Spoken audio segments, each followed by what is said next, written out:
They were just finishing dinner when the doorbell rang. 12-year-old Lori jumped up to answer the door before her father or brother could get up, but quickly returned to the dining room with a perplexed look on her face. "It's a policeman, Daddy. He wants to talk to you," she informed him. Frank was seized with fear, but he tried his best to hide it from his children. When he got to the door, he saw that the caller was actually a Georgia State police officer.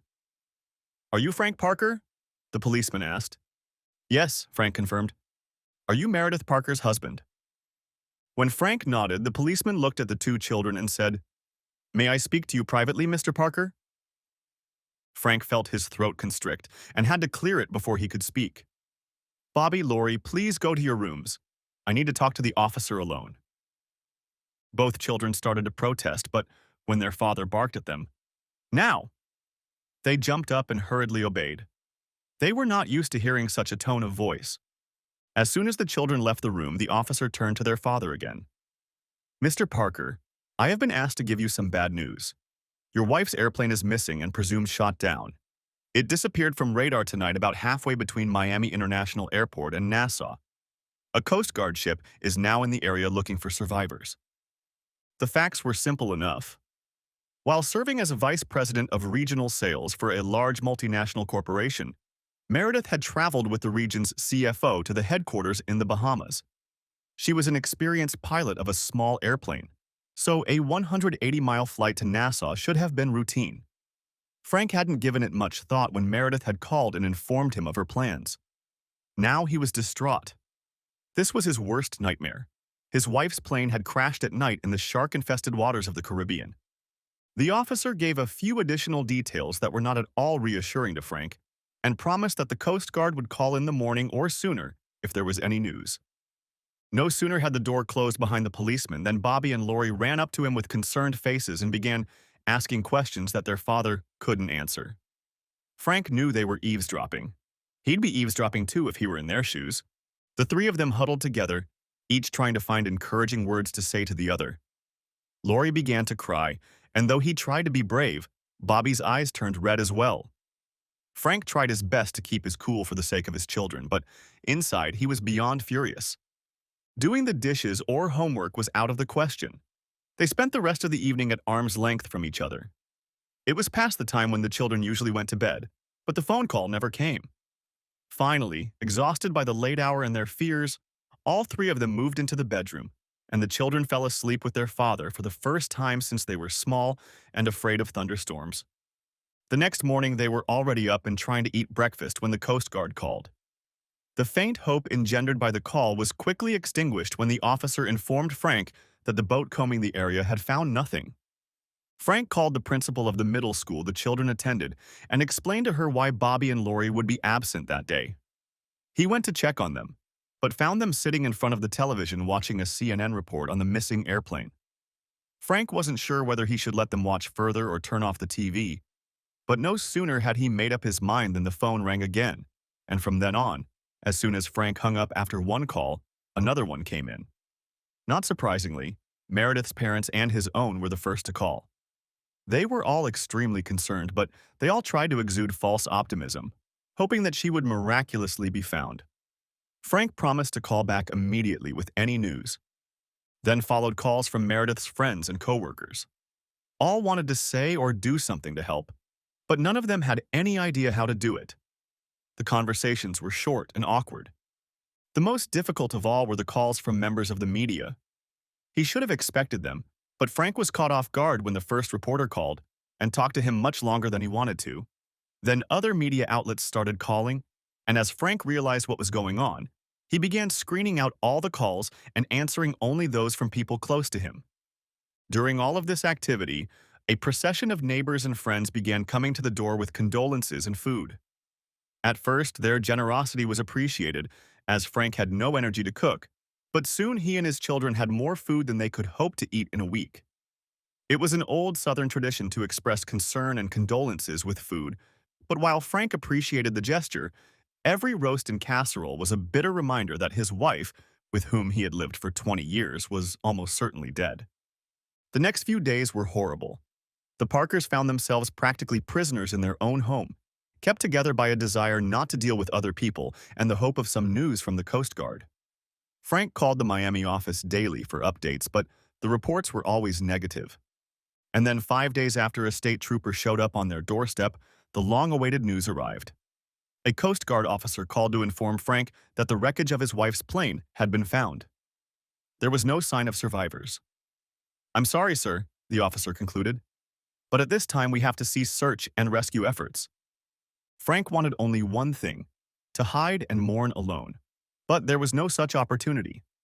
Instead, an endless list of responsibilities fell upon him, and all of them were excruciating. The worst, of course, was breaking the sad news to Bobby and Lori and trying to comfort them. When they finally calmed down, he had to call relatives and close friends to let them know.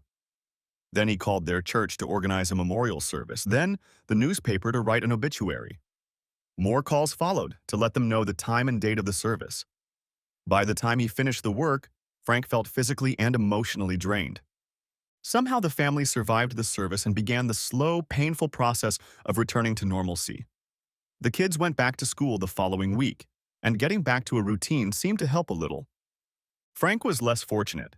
He now had a whole new set of responsibilities. At the urging of a friend, Frank went to a lawyer to find out what his legal responsibilities were. He was shocked to learn that he would have to apply for a death certificate. "But her plane crashed at sea," he protested. "How can there be any doubt?"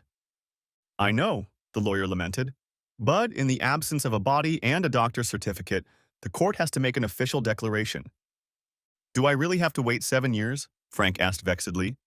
"No," his lawyer assured him. "In cases like this one, where a person has disappeared at sea, there are not usually significant delays. After the attack on the World Trade Center, death certificates were issued within days, although some bodies were never identified. You may have to answer some questions, but these cases are usually resolved very quickly."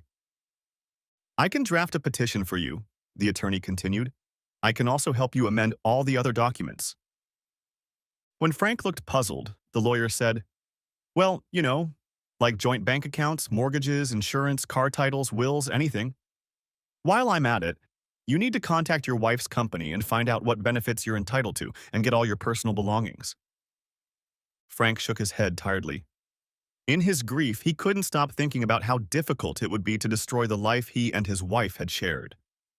Now he had one more thing to do that he dreaded: call the widow of John Collier, the CFO who was on the plane with Meredith. Frank had only met Collier a couple of times at his wife's company events, but he immediately disliked the executive. In Frank's opinion, Collier was one of those narcissistic types who think they are smarter than everyone else. In the short time Frank had spent with him, Collier had managed to list enough names and boast of his accomplishments to leave a bad taste in Frank's mouth. But it wasn't his widow's fault, Frank reminded himself, and he felt it his duty to contact her. Frank called, and Amanda Collier was already waiting for him.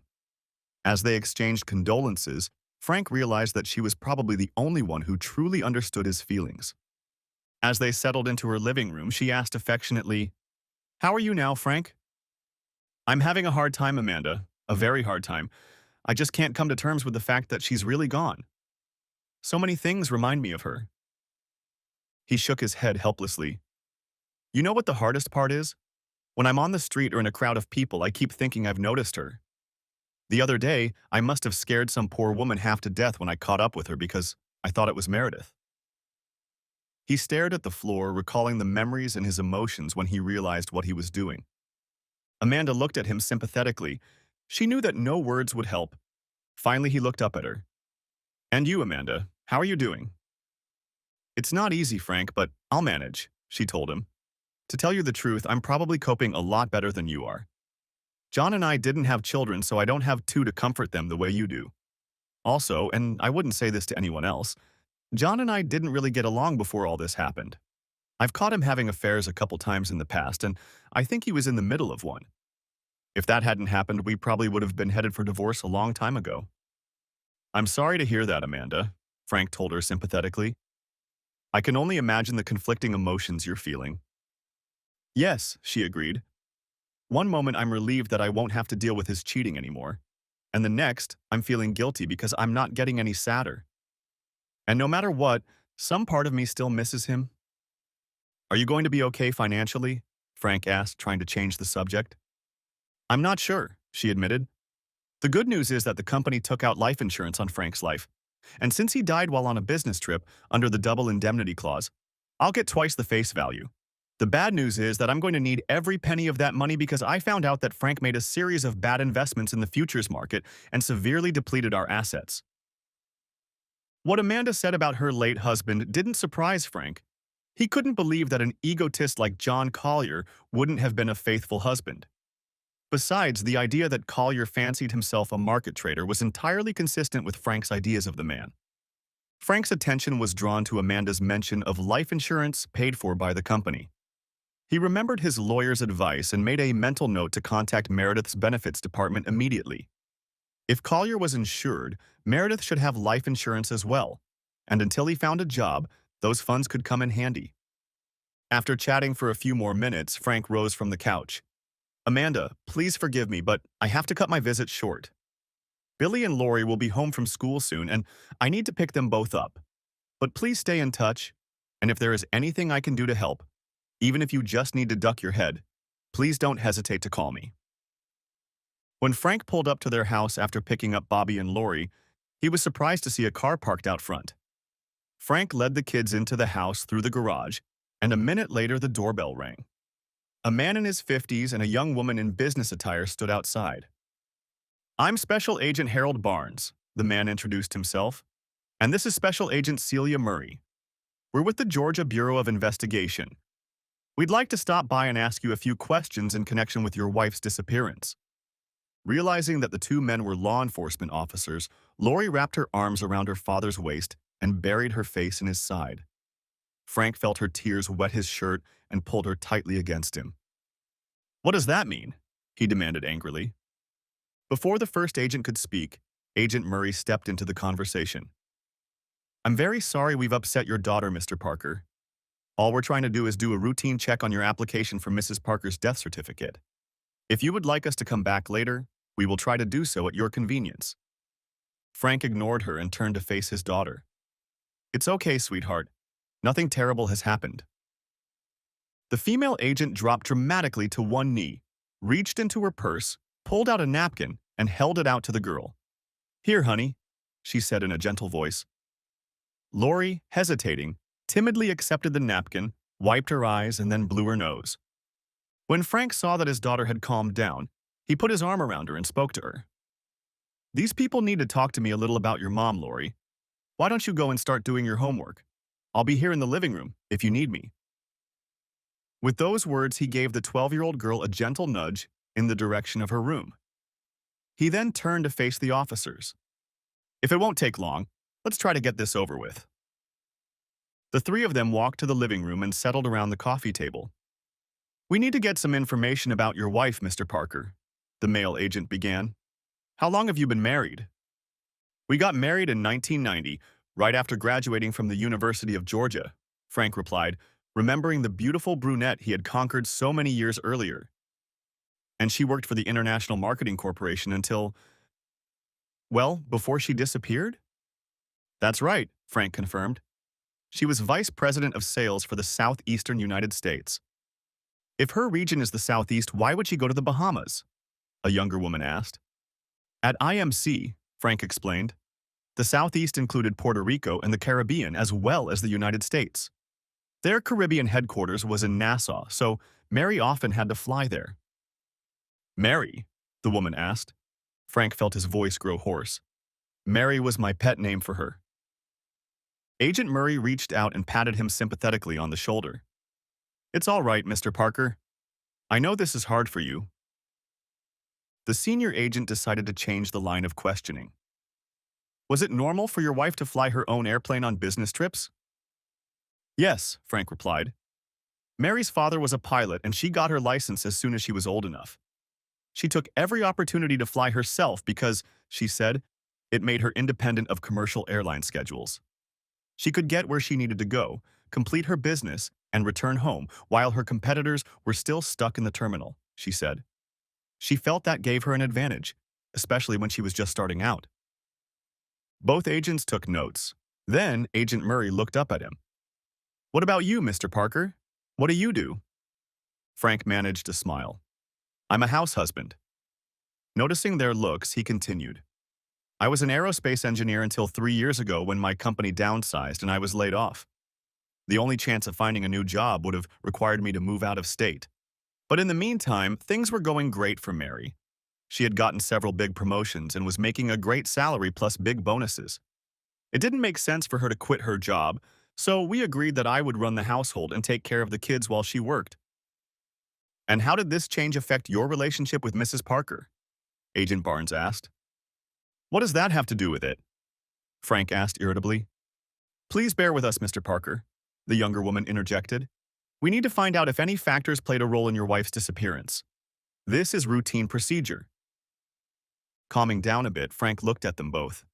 Of course, this was a big change for me, but I'm an engineer. I'm taught to measure and evaluate all factors in a design. It was easy for me to see that a change in role was what was needed for our family at that moment. I let Mary devote himself to his career and made sure Bobby and Lori were always close to their parents. Neither agent said anything, and it seemed to Frank that the question hung in the air that way. I don't mean to say it was easy, he continued. She was always calling clients or going to meetings at the corporation, so I didn't see her as often as I would have liked. Sometimes I felt like her work came first, and he suddenly realized what he was saying and added hastily, but that's quite common in corporate life. Besides, things were going well. And he caught himself that so far things were going well. Two more questions, Mr. Parker, Agent Barnes said. Did you notice any changes in your wife's behavior in the period leading up to her disappearance? Not really, Frank answered after a moment's thought. I know there was a lot of pressure on her in the last year or so, and her travel schedule was tighter than ever. But Mary said she was in line for a serious promotion. When she got it, she promised that the new job would reduce her travel, allow her to take a senior position, and increase her salary significantly. One last question, Agent Barnes said, making notes in his notebook. Are you aware of any changes in your finances that your wife may have made in the last few months? No, Frank answered confidently. I keep track of all our finances and haven't noticed anything out of the ordinary. The young woman glanced at her partner. I think we've taken up enough of your time, Mr. Parker. We'll be able to wrap things up fairly quickly, and we'll let you know as soon as we're done. In the meantime, if you think of anything you think we should know, give me a call at this number. Having said that, she handed him her business card, and the two agents headed for the door. Frank went back to his children's bedrooms to make sure they had done their homework. When he peeked into their rooms, both looked busy. They're strong kids, he thought. They've been through hell and are holding up well no matter what. The next day, Frank went to IMC headquarters to visit the benefits department. The head of the department met him and, after expressing her condolences, handed him a box of Meredith's personal effects from her office. Frank had to swallow when he saw the framed family portrait she kept on her desk. The principal then directed him to the specialist who was to advise him on Meredith's benefits. The first thing he did was examine Meredith's 401k account. Frank regularly read her annual reports, so he didn't expect any surprises. However, when he saw the total amount, it was much higher than he expected. Apparently, Meredith had increased her contributions to her retirement fund over the past year, even more than she was entitled to from the company. She was really trying to provide for her family, the specialist commented admiringly. The specialist further advised Frank to withdraw the funds as soon as possible and roll them into his own IRA so that he could more easily manage the funds. Another surprise for Frank was the worksheet he received describing the insurance benefit he would receive as Meredith's beneficiary. He learned that Meredith had chosen the maximum amount of insurance to which she was entitled. With the accidental death factor factored in, Frank realized with amazement that he would receive Meredith's income for nearly 4 years. The insurance company will pay that amount in annual installments, the woman explained. Otherwise, the taxes will eat you alive. Of course, payment of all benefits was contingent on the company receiving a copy of Meredith's death certificate, but after the visit from the two GBI agents, Frank was confident that it would happen soon. Frank left the office building with a huge sigh of relief. He had thought he would have to start looking for another job immediately, but now he realized that he had a significant reprieve to get his life in order. Thank you, Mary, he whispered fervently. A few days later, Frank was preparing dinner for his family in the late afternoon when the doorbell rang. When Frank went to answer it, Special Agent Murray appeared on the doorstep. After he invited her in, she explained the purpose of her visit. Mr. Parker, Frank, I wanted to personally inform you that our investigation is complete and that your wife's death certificate has been issued. You should receive a copy from the court in the mail in the next few days. Frank breathed a sigh of relief. He had believed there would be no problem, but it was good to know that this important task had been accomplished. At that moment, a panicked cry came from the back of the house, and Frank was surprised to hear Laurie's voice, "Daddy, help me, help me." He turned and rushed into Laurie's room. Celia Murray followed at his heels, her hand reaching for the service revolver in a shoulder holster under her jacket. When Frank burst into Laurie's room, he saw his daughter staring at a large red bloodstain on her jeans. "I'm bleeding, Daddy," she wailed. Frank was horrified. "What happened, Laurie? Did you cut yourself?" As he headed toward his daughter, someone's hand grabbed his elbow and pulled him back with sudden force. "Let me handle this," Celia said firmly, and pushed him toward the door. "But he protested, but the young woman didn't back down. "I'll handle it, Frank. Just go out into the living room and wait." Something commanding in her voice made him pause, and when the determined young woman blocked his path, he hesitantly retreated into the hallway. Celia calmly closed the door in his face. 15 anxious minutes later, the door opened, and Celia appeared on the threshold. Before Frank could ask a question, she grabbed his arm. "Laurie is fine. You need to go to the store right now and buy a pack of sanitary napkins. Get the smallest size." "But Laurie, Bobby," he began to protest. "I'll take care of Laurie and let Bobby know what's going on. You, on the other hand, need to go to the store and get back here as soon as possible," she said. As Frank drove to the nearest store, it hit him and he started berating himself. "She's menstruating, you idiot. You should have realized it right away." On the way back, he kept cursing himself for never talking to his daughter about growing up and becoming a woman. "Oh, Mary, I need you more than ever," he thought, feeling sorry for himself. When he got home, Celia met him at the front door and snatched the package from him. Looking at the package, she smiled. "You did good, Daddy." She then disappeared into Laurie's room. Another 30 minutes later, Celia reappeared, hugging Laurie, who somewhat timidly backed away. Frank knelt down and hugged his daughter as she came toward him. "Oh, honey, I'm so sorry. I should have talked to you about this a long time ago. I just hadn't thought about it." "It's okay, Daddy," the girl spoke up. "I just didn't realize what was going on and I got scared. Celia explained it all to me. Now I know what to do." As she spoke, she took Celia's hand, and Frank realized that his daughter had a new friend. He stood up and turned to Celia.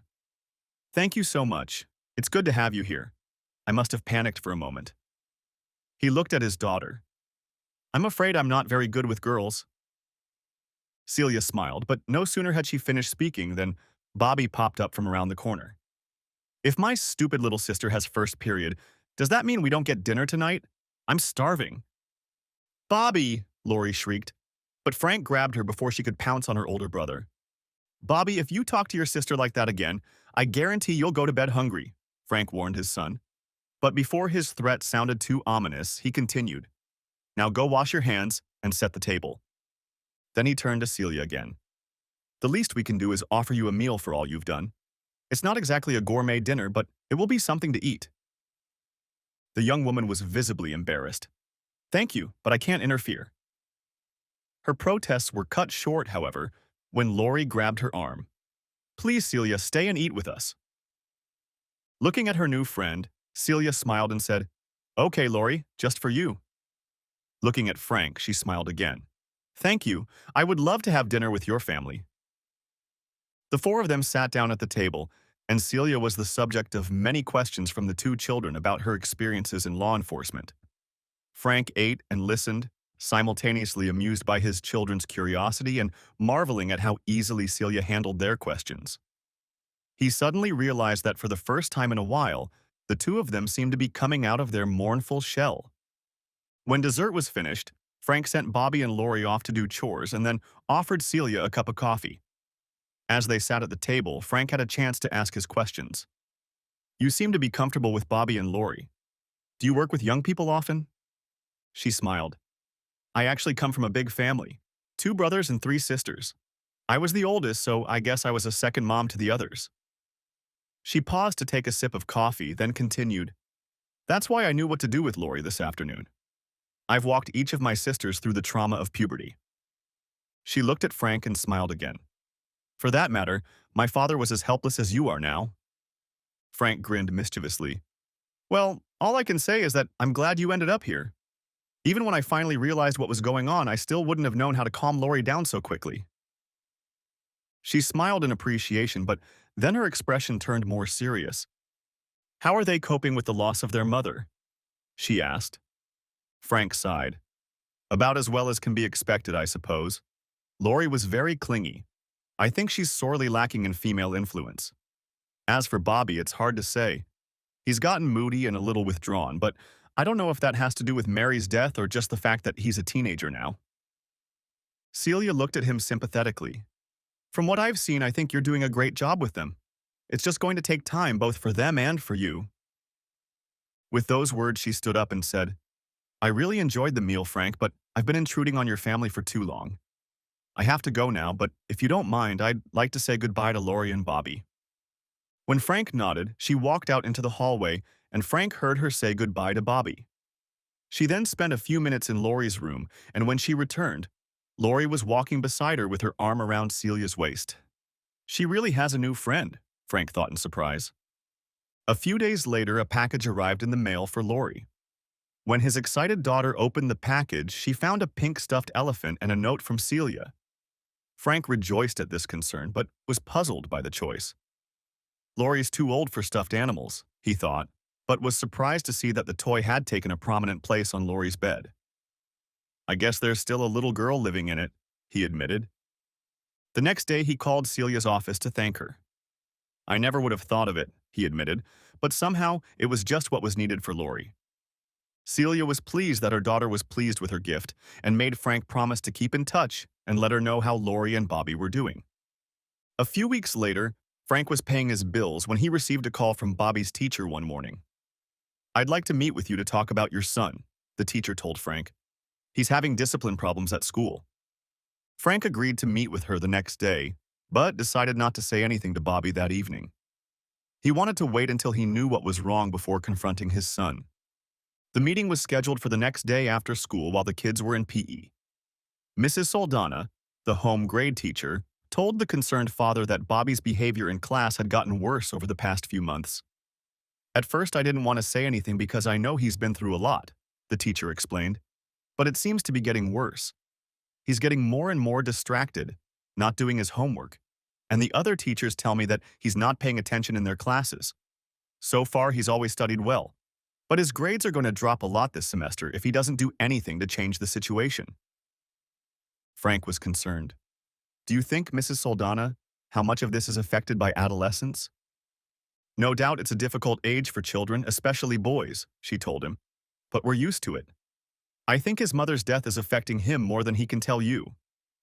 Perhaps you should see a psychologist. Frank thanked the woman and returned to the car to anxiously wait for the children to finish their gym class. He was upset to hear about Bobby's problems and was determined to have a long talk with the boy. When Frank brought Bobby and Lori home, he sent Lori to her room to start her homework and then led Bobby into the master bedroom. The boy's face darkened. He realized he was in trouble. Frank recounted his visit to Bobby's homeroom teacher and gave some examples she had given him. What's going on, Bobby? Why are you acting like this? Frank demanded. No reason, replied the boy sullenly. Come on, you're smarter than that. His father brushed him off. Don't you care about your grades? Not really, Bobby muttered. Frank was annoyed at his son's unresponsiveness and in anger tried to shame him. What will your mother think if she finds out you failed everything? Who cares? Shouted Bobby back angrily. She was such a slut. Shocked and angry, Frank grabbed his son and yelled at him. Don't you ever talk about your mother like that? How can you say that? Frightened by his father's rage and the pain of his tight grip, the boy whispered, I saw her. I saw her doing it with that man. As soon as the words were off his lips, he collapsed on the bed and sobbed. Frank sat down on the bed beside his son in amazement, put his arms around him and cradled him like a small child. It's all right, he repeated, trying to soothe the boy's obvious distress. When Bobby's crying subsided, Frank lifted his son's head. It's all right, Bobby. I'm not mad at you. Just tell me what you saw. His son looked up at him with tears in his eyes. It was last fall. You let me ride my bike to school one day, but I forgot my math homework, so I snuck home during lunch and took it. While I was looking for it in my room, I heard my mom come in. I didn't want her to catch me, so I hid. That's when I heard a man's voice. What man? Frank asked a little hurriedly. I don't know, said Bobby, some guy. I've never seen him before. That's all right, Frank reassured him. Just tell me what happened next. They came in here and then it got quiet and I thought I could sneak out, but then I heard my mom make a funny sound and I got scared. And I looked into the room and they were lying on the bed. The words came out of his mouth faster and faster, like he was desperately trying to spit them out. And when he was done, he burst into tears again. Why did she do that, Daddy? How could Mom act like such a slut? Listening to his son's story, Frank felt himself going numb. But he didn't have time to deal with his own emotions. His son needed him. I understand, Bobby. It's all right. I'm sorry you had to see that, but I'm glad you told me. He gently took his son by the shoulders and turned him around to face him. Sometimes the people we love make mistakes or do things we don't like. It doesn't mean we don't love them anymore, just that we don't like what they did. I don't know why your mother did what she did, son, but I do know that she loved you and Lori very much. I want you to remember only good things about her. He hugged his son and continued to talk to him for a while longer. When he felt the boy had calmed down enough, he gently asked him to get on with his homework and Frank went to the kitchen to prepare dinner. Before Bobby left, Frank asked him not to say anything to Lori. The boy promised, and Frank was sure he would keep the disturbing news from his sister. The rest of the evening passed without incident, but as soon as the children went to bed, Frank began to vent his emotions. His first reaction was to deny what Bobby had told him. His son must have been mistaken or misinterpreted what he had seen. But he couldn't stick to that logic for long. His son was too upset about what had happened. After this confession, Frank's thoughts turned bitter. How could Mary betray him? He thought they had a solid marriage, so how could she be having fun with someone on the side? And anyway, who was this man and how long had their affair lasted? It's hard to lose your wife in a plane crash, he thought in despair. It's even worse to find out you lost her long before that. Sleep didn't come that night, and the next day Frank was in a black mood. It was Tuesday, the day he usually went to the gym, and after the kids left for school, he decided to continue his exercises. For a while, the exercise helped distract him, but when he sat down on the treadmill, his thoughts returned to his wife's infidelity. How could Mary do that, and even in our own bed? He asked. Somehow the scene made the betrayal all the more horrible. And how could she know I wouldn't be home? But the answer came immediately. It must have been one of those days when I went to the gym. I'm such a habitual person that she was sure the house would be empty. But the answer to that question immediately spawned others. If she planned her little encounter to fit my schedule, that doesn't mean it happened out of the blue. How often did she meet with him? She couldn't have met him every week. Her travel schedule might have interfered. Each question seemed to beget another, and each one only added to his misery. He tried his best to act normal around Bobby and Lori, but over the next few days he continued to suffer. He decided to go to the pharmacy and buy antacids. He had never had stomach problems before. His suffering was compounded by the fact that he had no one to talk to about his discovery. He certainly didn't want to tell his parents or Meredith. He knew the news would be devastating to them. Likewise, he didn't want to talk to his friends at the risk of becoming the subject of neighborhood gossip. And also, he thought, I certainly don't want to risk any of my classmates teasing Bobby or Lori. He felt trapped. He was working at his desk one evening when he noticed Celia Murray's business card. She told me to call her if I had any more information, he remembered, but in truth, he was desperately looking for any excuse to share his news with someone and get another point of view.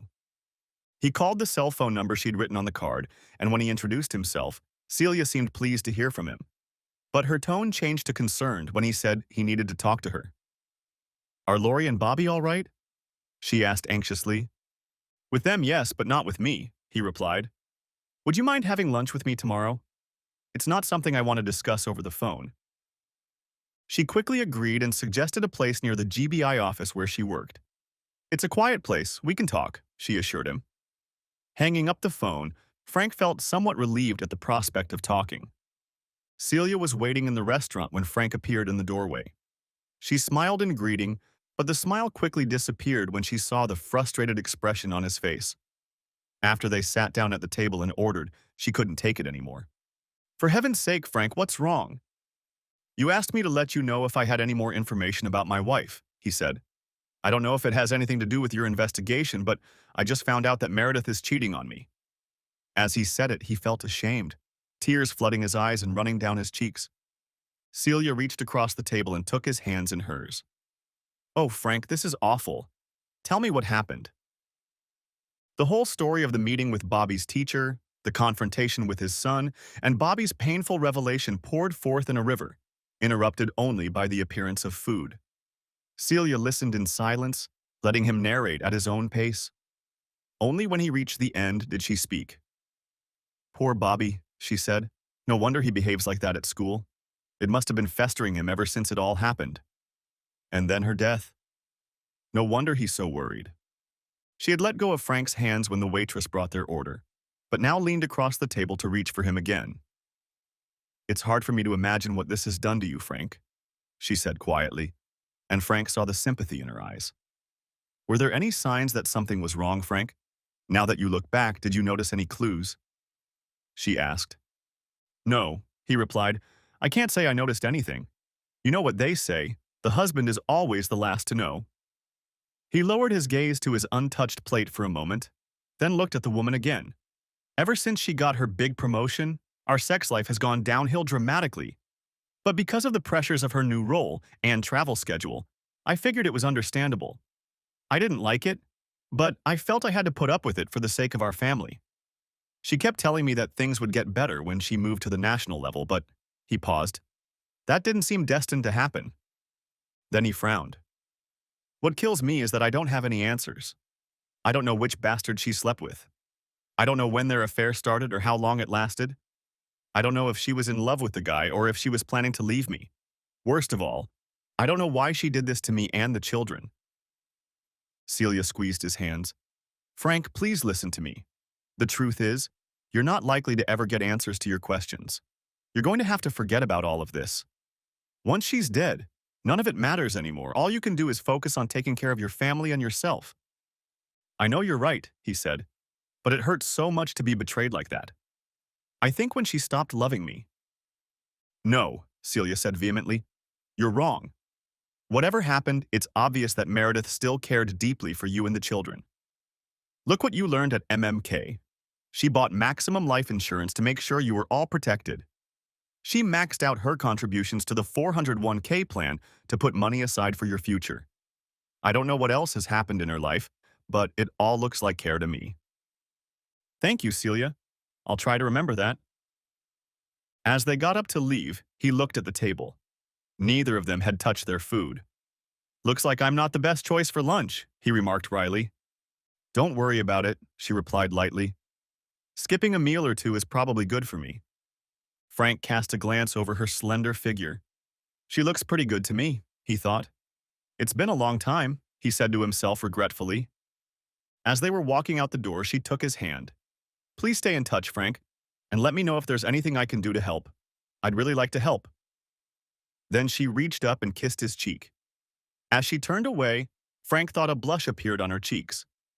Back home, Frank was surprised to find that his mood had changed. "I guess I really needed to talk it out," he said to himself.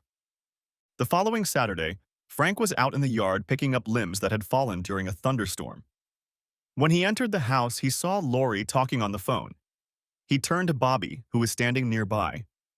"Did someone call?" Frank asked. "No," replied Bobby dismissively.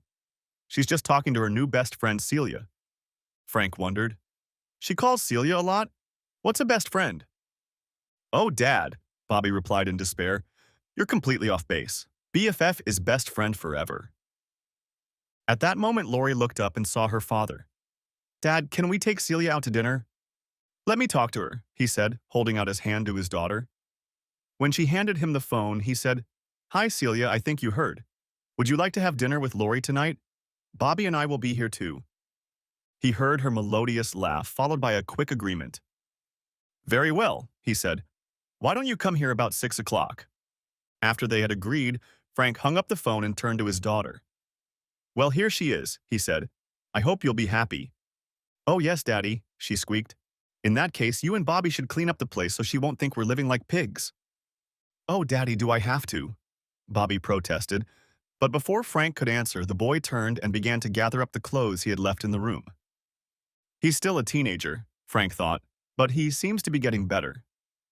Turning and heading into the kitchen, Frank began to contemplate what kind of dish he should make.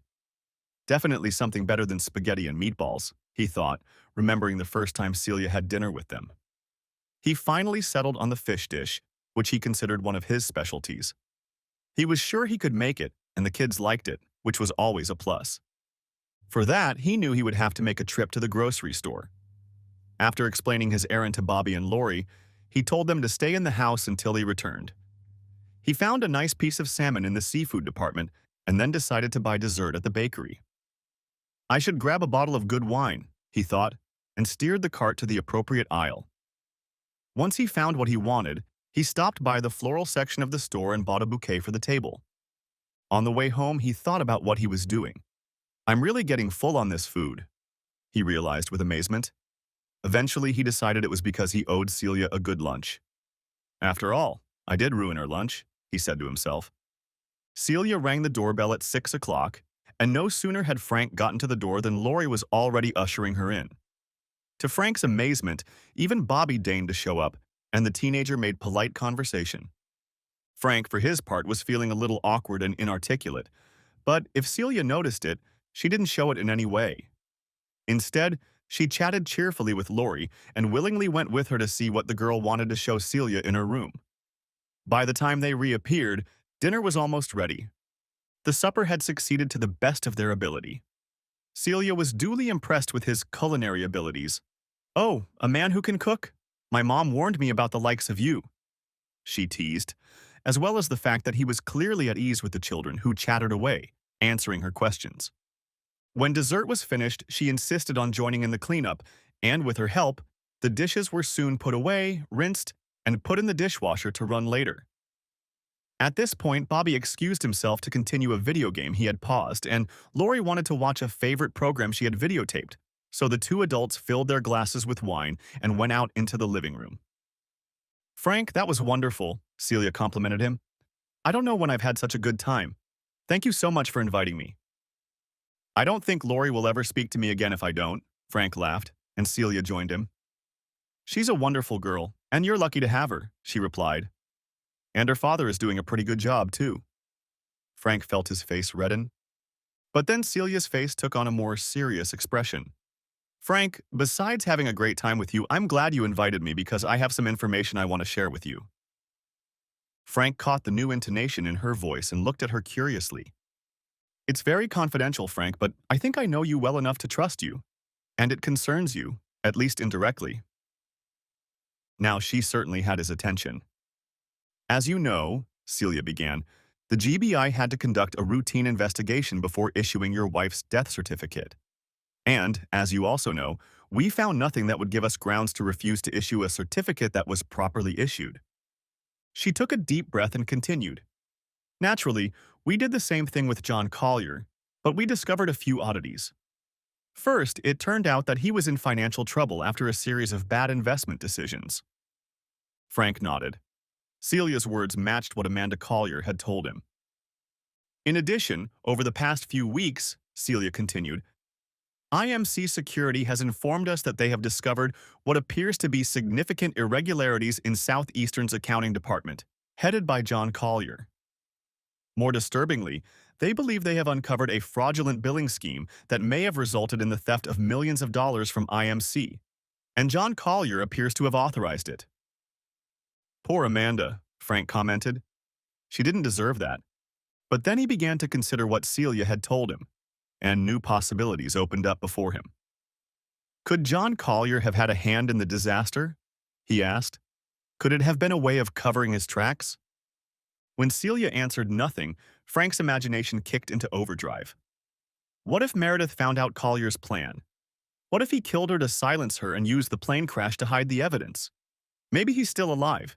Maybe he's hiding in some villa by the sea and laughing at all of us. "Take your time, Frank," Celia urged. "You're getting carried away." The most likely scenario remains that the plane went down unexpectedly, as we've assumed all along. If Collier was indeed involved in the embezzlement scheme, the crash disrupted his plans. We'll explore all possibilities, but we can't jump to conclusions, and neither should you. But Frank found it hard to shut off his imagination. You don't think Meredith could have had anything to do with this, do you? He asked sharply. Celia sighed. It's not out of the question, she agreed, but we don't think it's likely. For one thing, if she was involved, it would mean that she planned ahead of time to abandon her family. It's unusual for a mother to abandon her children, especially children their age, she said, gesturing to the children's rooms. Collier, on the other hand, had no children, and his wife reported that their marriage was on the verge of falling apart at the time of his disappearance. Moreover, unlike Collier, Meredith's finances were in perfect order, and prior to her disappearance, she had done nothing to suggest that she was involved in any plan, if there was one, of course. In fact, her actions were the exact opposite of those of someone planning to disappear. But that's just speculation. The only fact we have, Celia continued, is that Meredith's plane did indeed crash into the sea. She had hoped to reassure Frank, but when she looked at him, she realized that he was still upset by her revelations. Frank, you have to promise me that you won't say anything about this. It's very confidential, and if it gets out, it could jeopardize our investigation. It could also get me fired. This made Frank tense. He realized that Celia had taken a risk by confiding in him, and he was obliged to keep quiet. I understand, Celia, and I promise I won't compromise your investigation. But I have to ask, why did you tell me all this? She looked at him gravely. It's unlikely, Frank, but there's always the possibility that you'll hear or learn something that will help us shed some light on all this. If you do, Frank, promise me you'll get back to me right away. No Lone Rangers, please. He returned her gaze. I promise, Celia. Then he smiled. Besides, if I have to mess with you again, it won't be that hard. The smile she gave him seemed to light up the entire room. Soon afterwards, Celia had to leave. Before doing so, she said goodbye to Bobby and Lori. Frank noted that Bobby interrupted his game to say goodnight to her, which was a real compliment on his part. Lori walked her friend to the door again, snatching Celia's promise to call her.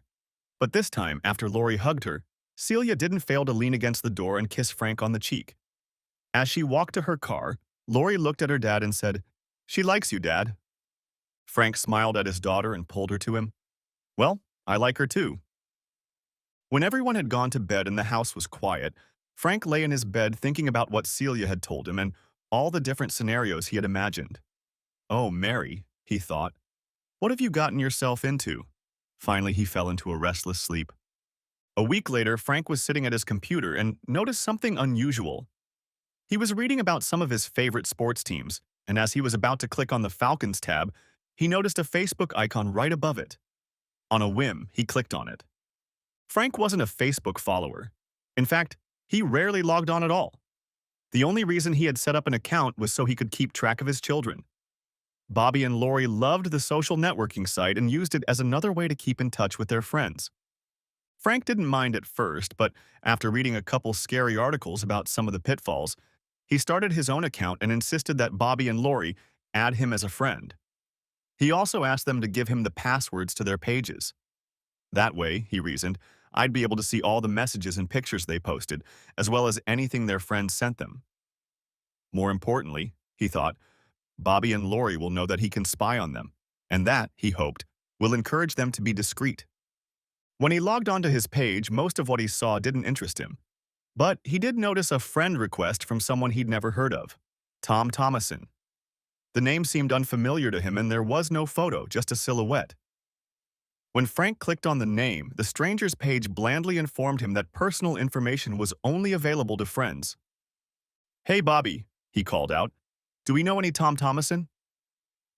His son walked into the room and saw his father browsing Facebook. Oh, that guy. Just ignore him, Dad. He's been talking me into adding him as a friend for weeks now. I just delete his requests. At that moment, Lori peeked into the room. Yeah, he's been trying to talk me into adding him as a friend too. He's just some jerk on Facebook. That was enough to get Frank's attention. Some unknown person wanted to connect not only with him, but also with his kids. Frank knew that there were both scammers and much scarier predators in the world. He was alarmed, but he didn't want to scare the kids, so he only said, "You two did exactly the right thing," he assured them. "Never respond online to someone you don't know well." As he searched for a way to protect his family, a sudden idea occurred to him. Maybe Celia can help us find out who this creep Thomason is. He called her home, and she must have seen his name in the caller ID because she answered warmly, "Hi, Frank." "Hi, Celia, I'm glad I caught you. Do you have a chance to come over? Something strange has come up and I'd like to find out with you if you're free." "It's nothing serious, is it? Bobby and Lori are fine, aren't they?" As he comforted her, Frank couldn't help but notice that she seemed as concerned about his children as he was himself. It gave him a warm feeling. She told him she was working in the yard but would be able to drive up in 45 minutes. To Frank's surprise, almost that minute, her car pulled up to the curb. With Mary, he remembered, he'd been lucky if she was no more than an hour late trying to make her image perfect. But Celia had arrived right on time, clearly freshly washed, dressed in a casual but attractive outfit with her hair neatly styled and fresh makeup. It was obvious she had made an effort even in such a short time. "You look good, Celia. You didn't need to dress up for us," he told her. She squeezed his hand. "Thank you, Frank. I was so looking forward to this." Once she was inside the house, Frank called out to his children. As they noisily entered the room, he asked them to tell Celia about their potential Facebook friend. Bobby, as the official expert in the family, took the opportunity to brag. He quickly logged into each of the family's 3 Facebook accounts in turn and received a friend request from the mysterious Tom Thomason. Praising Bobby's skill, Celia sat down in front of the screen and called up all the unread and archived messages, but found no additional information. Finally, she looked up at Bobby and Lori. "The most likely answer is some kind of marketing ploy. If you accepted the request, you'd probably get all sorts of ads selling junk you don't need or offers to buy imaginary gold from Nigeria. There are bad people in the world, and you should never let strangers know about you. Okay?" Both children nodded solemnly, and Frank thought to himself that the message he'd heard from Celia must have had a stronger effect on them than when he'd delivered it. As they worked on the computer, it got dark outside and Frank realized that his kids were about to get hungry. "Celia will probably go out to dinner soon. It won't be anything fancy, just a family restaurant. But we'd love for you to join us if you can." As Frank had anticipated, Lori and even Bobby immediately began demanding that she go with them. She laughingly submitted to the inevitable.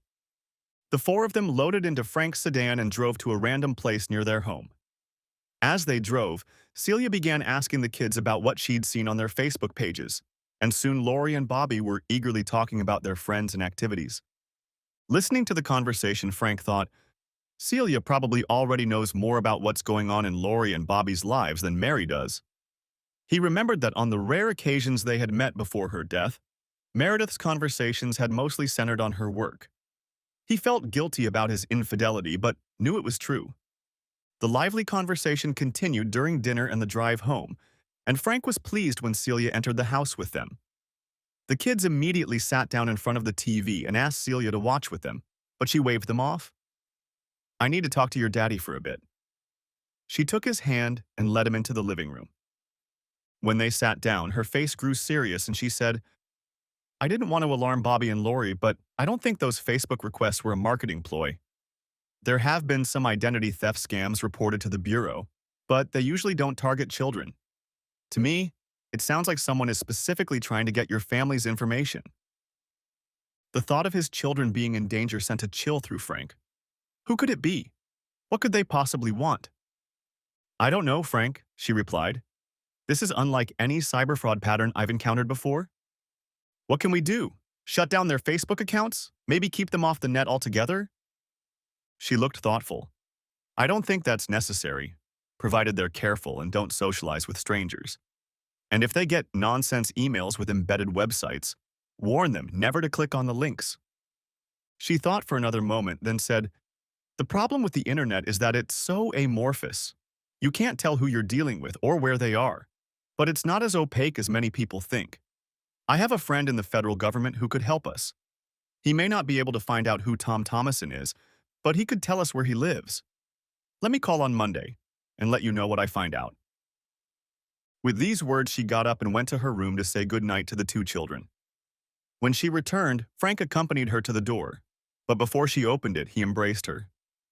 "You've been like a guardian angel to us," he said sincerely. "I don't know what we would have done without you." She looked into his eyes for a moment and then kissed him quickly on the lips. "I don't know if I want to be an angel," she said with a wink. "They don't have much fun." Then she turned and walked briskly to her car, leaving Frank standing in bewilderment. True to her word, Celia called Frank late Monday morning. "Do you know anyone in Palm Beach, Florida?" She asked. "Not a soul," Frank replied. "Whoever Tom Thomason is, he created his Facebook account with a zip code starting with 334, so he's somewhere in Palm Beach County," she said. "I can't imagine why someone in Palm Beach would try to contact us," Frank said. "But at least he's not in the neighborhood. That's reassuring." "I agree," Celia said. "Besides, we've been tracking a lot of scams in South Florida, so maybe this really is some new kind of internet fraud. Just make sure Bobby and Lori have nothing to do with these friend requests." "I will, Celia, and thank you. I feel so much better about the whole thing." "I'm so glad I could help, Frank."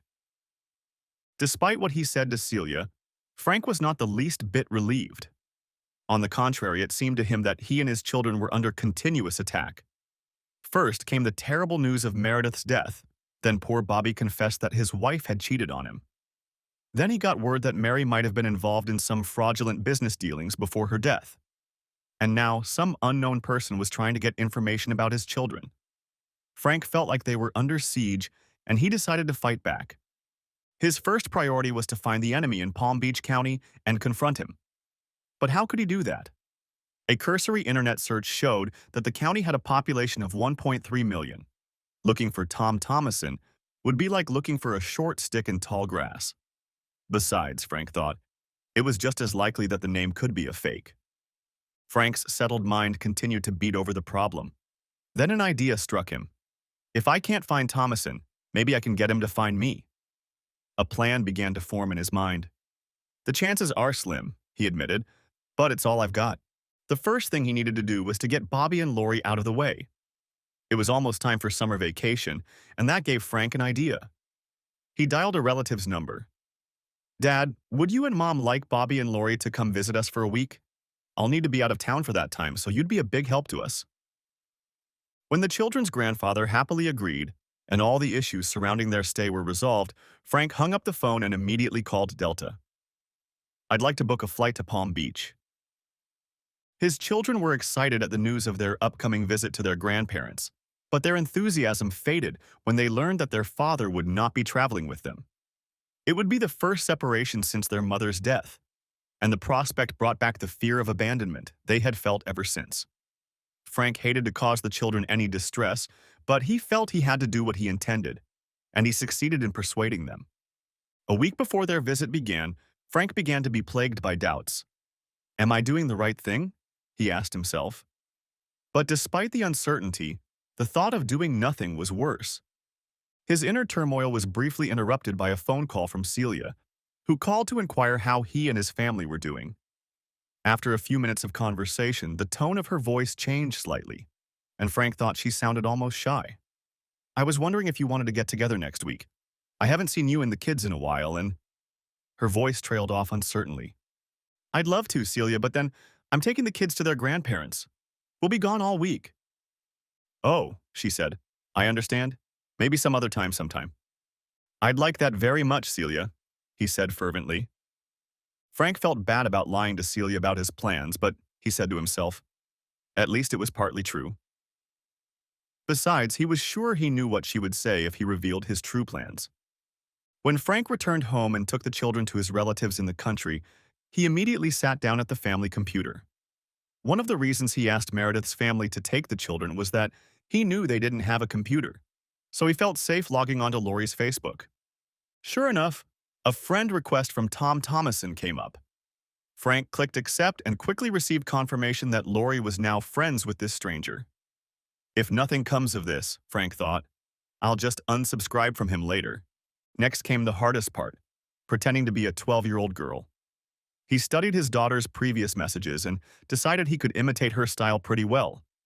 I may not be able to fool her friends, he admitted to himself, but I hope I can fool Tom Thomason. He decided that his first message should lay the foundation and wrote a short note about his Lori's visit to the country. Just a little news for her friends, thought Frank. Nothing to arouse the suspicions of the lurkers. The next day, he planned to set a trap. OMG, I'm going to Florida. My best friend Celia offered to take me with her, and my dad agreed. Flying out tomorrow? Can't wait. Frank decided to call Celia by her first name because he felt like neither Lori's friends nor Tom Thomason knew her. He hoped Celia wouldn't mind. Now that the bait was in the water, Frank hoped he could jiggle it enough to get the fish's attention. I can't believe I'm in Palm Beach. That's to die for. In the evening, Frank posted the following note. Spent the day at the beach. I'm going to be so tan. The next morning, Frank posted a note that he hoped would not go unnoticed. I'm going to the beach again tonight. Tomorrow, Celia is taking me shopping on Worth Avenue. We'll dine at Tabu's. To Kool-Aid. As soon as the entry appeared on Lori's page, Frank headed to Hartsfield-Jackson International Airport. Soon, he was already settled into his seat for the 2-hour flight to Palm Beach. As he looked out the window, he remembered that he had been to Palm Beach once before. In fact, he and Mary had driven through the city on their way back from their honeymoon in Miami Beach. They drove over the Lake Worth Bridge and then traveled along Southern Ocean Boulevard, admiring the mansions overlooking the Atlantic. Once they landed, Frank rented a car and drove to a motel in West Palm Beach, where he had a room reserved. There was a fast food restaurant across the street, and he grabbed a sandwich and a Coke, which he ate in the room while studying a map of the city on his laptop. He hoped he was doing the right thing.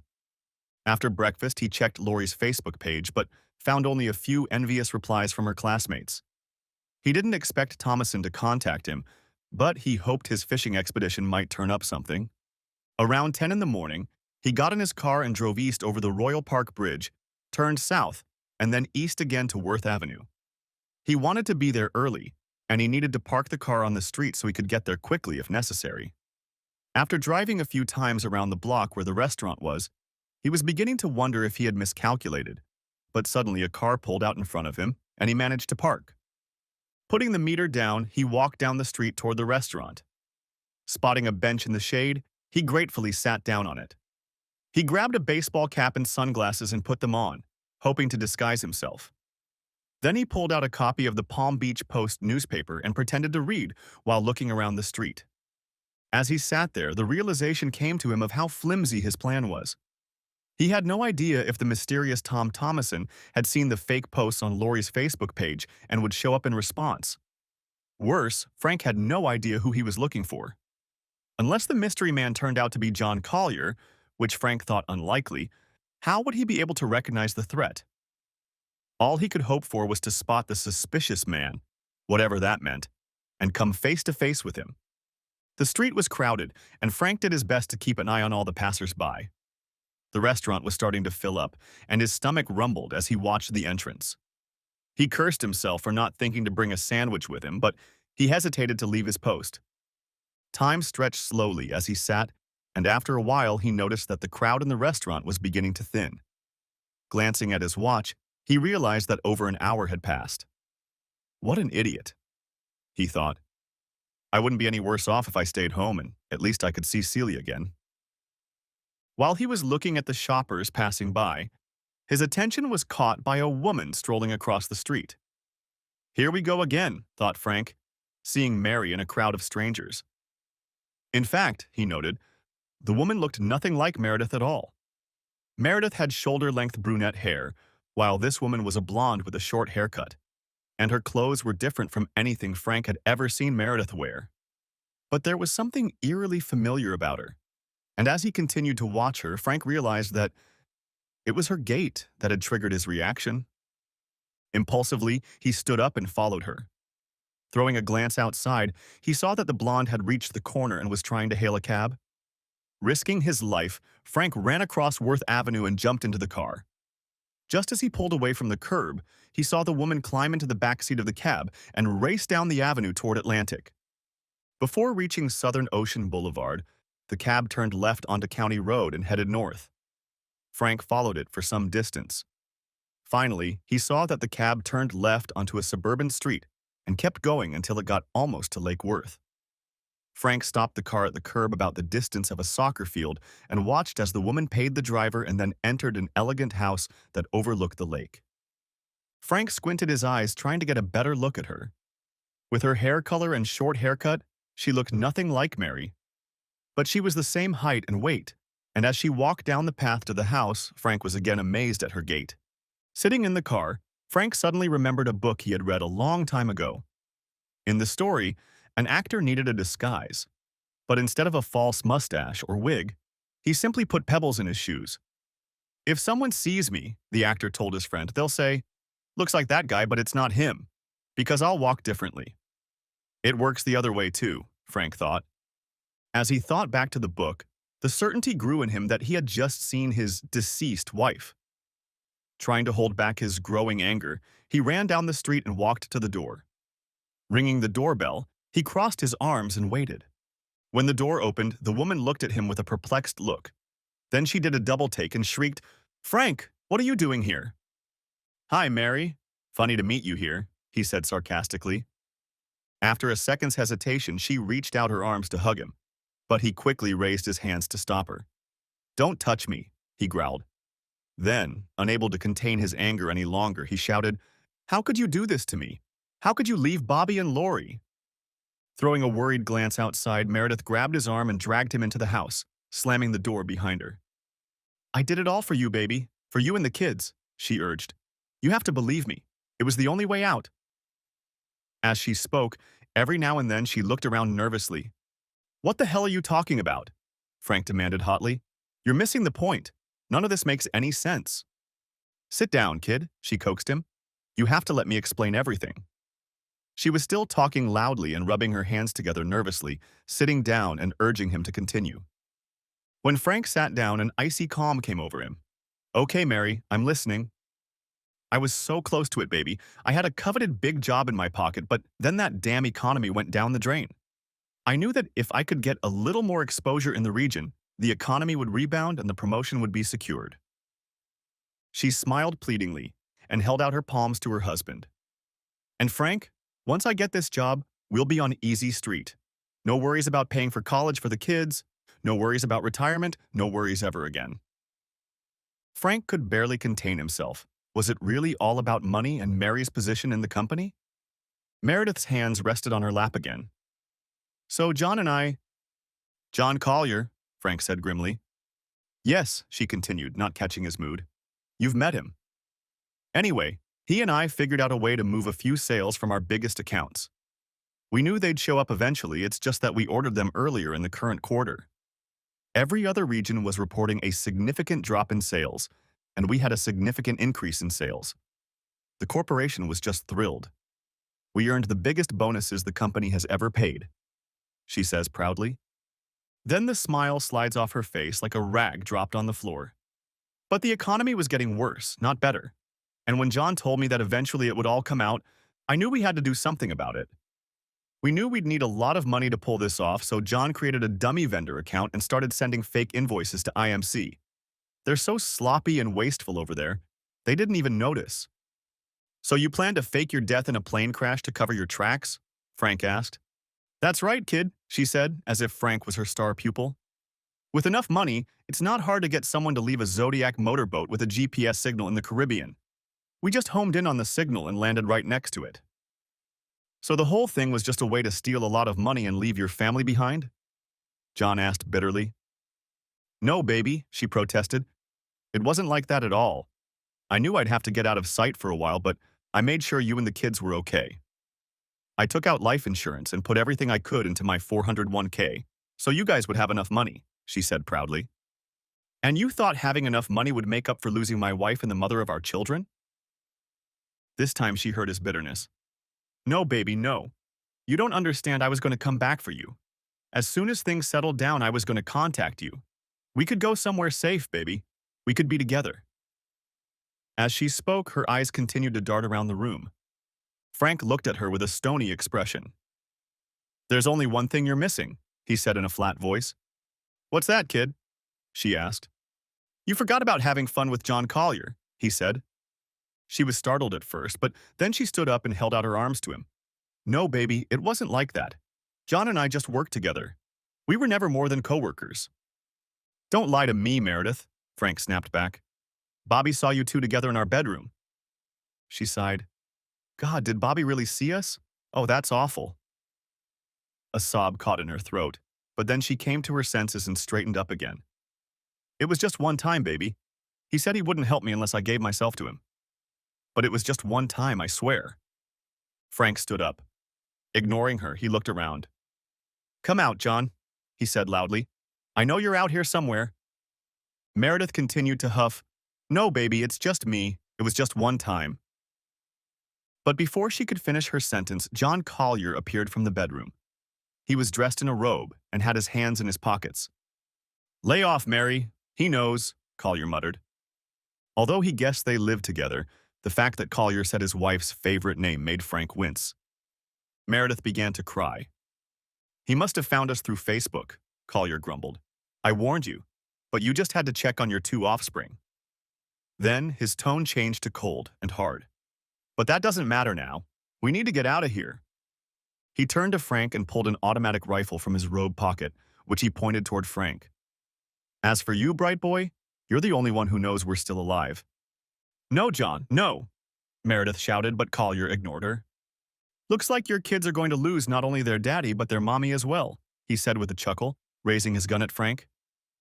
I wouldn't do that if I were you, came a voice from the hallway. All three turned around in amazement and saw Celia Murray appear in front of them, holding a Smith & Wesson automatic to Collier's throat. Before Collier could react, a second voice came from behind him. Drop the gun, Collier. It's over. Special Agent Harold Barnes emerged from the kitchen, his gun also pointed at Collier.